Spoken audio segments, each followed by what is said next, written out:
Hello everyone! In this video, I'm going to show you how to pay CIBC Costco MasterCard bill. Option 1, Online Banking. First, log in to your CIBC online banking account.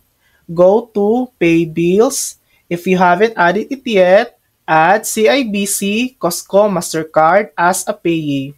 Enter the amount you want to pay. Confirm and complete the payment.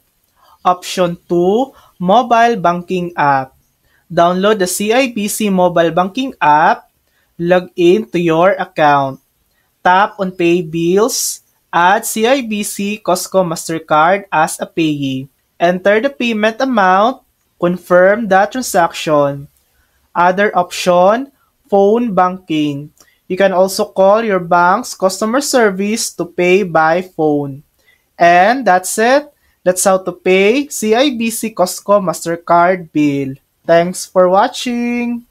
If this video helped you, please like and subscribe for more helpful tutorials.